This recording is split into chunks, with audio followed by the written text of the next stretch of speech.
Wesh, bien ou quoi? Si je vous parle aujourd'hui, les gars, c'est pas pour rien. Nous avons décidé, et quand je dis nous, c'est mes collaborateurs et moi-même, que je participerai au concours de d'éloquence, ça commence mal, de l'UPF. Alors, pour ceux qui ne me connaissent pas, je me nomme Terey, plus communément appelé Terey Mano, en licence de droit. Première année, 50 combats à mon actif, tous gagnés. Je vous demande de me donner vos suffrages, ça serait cool. Et passez une bonne soirée. Merci. Voilà.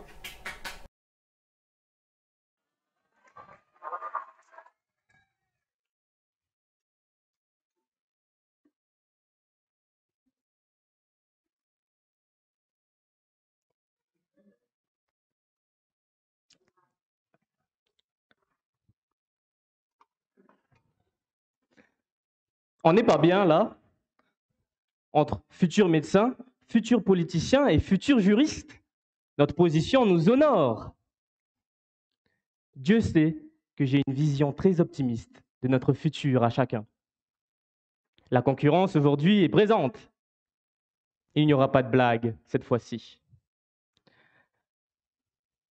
Je vais donc tenter aujourd'hui, autant que faire se peut, d'épater cette belle galerie.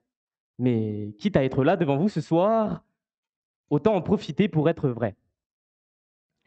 Je vais donc reprendre le fil de mon discours en le commençant comme l'aurait fait un vieil ami qui m'est proche. Mesdames et messieurs, Françaises et Français, Polynésiens et Polynésiennes, à qui je m'adresserai exclusivement ici car majoritaire. Les étrangers peuvent évidemment adapter le discours pour le compte de leur propre patrie, évidemment moins belle, moins glorieuse et moins courtoise. Bien que cela soit l'impression que donne le début de ce discours, je n'aimerais que l'on ne me place à un extrême sur l'échiquier de la pensée, car je considère que l'amour pour son pays n'a aucune orientation particulière. Je me dresse devant vous en l'honneur de ce qui nous réunit tous. Bien sûr, je ne parle pas de mon immense élégance et de ma beauté, mais de la noble cause, nous unissant tant bien étudiants qu'intervenants.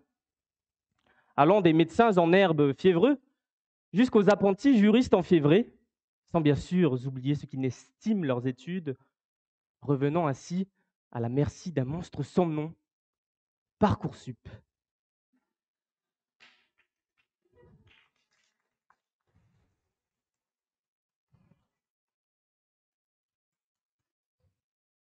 Je parle de cette noble cause qu'est le travail. Je parle du travail pour tous, le travail qui se transmet, qui se partage, le travail que l'on aime, disait Rimbaud, car c'est par lui que la vie fleurit. Et par cette nouvelle génération d'étudiants, je crois trouver un travail bourgeonnant. En effet, en cette fin d'année, nous observons aujourd'hui non pas une victoire, mais une célébration,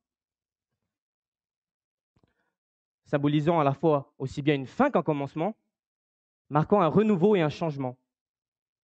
Un renouveau proposé par tant de bons étudiants, aimants et bienveillants. À ces étudiants, je souhaiterais leur dire merci.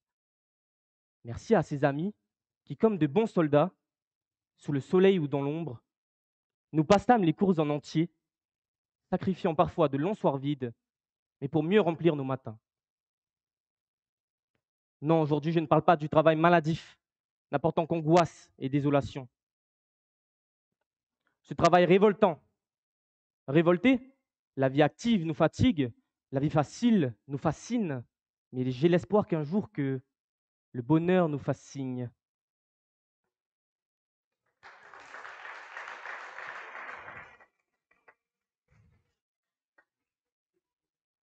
Au diable, ce travail qui nous fait oublier ce que nous sommes, qui nous prend tout, notre temps, nos envies, nos passions, en somme, notre identité.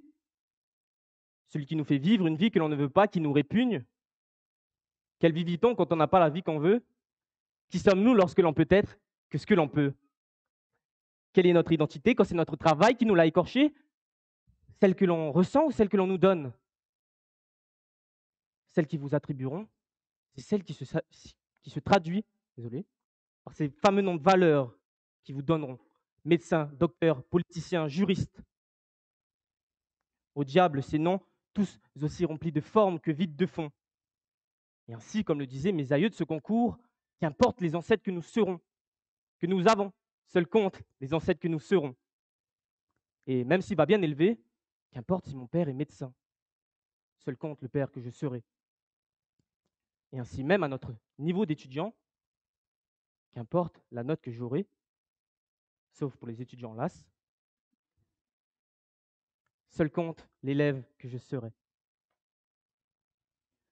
Aujourd'hui, ce discours s'adresse à tous les braves gens comme moi, bien trop souvent moqués, incarnant la fainéantise et l'arrogance,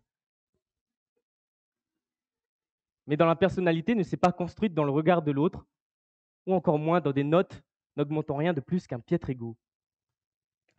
À qui l'on dit que l'on ne travaillait pas, merci, mais à qui la gloire a souri parfois. N'ayez crainte d'oser, de tester, de tenter. Regardez-moi. Aucune note ne pourrait mettre de mots sur ce qui nous définit, nous. C'est ainsi que je me dresse devant vous ce soir. Qui seront-ils pour vous juger? Ils ne seront pas plus que des donneurs de leçons.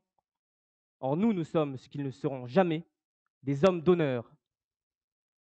Votre travail compte tout autant que le leur. La gloire qu'ils cherchent ne se trouve pas dans le travail, ou encore moins dans des notes.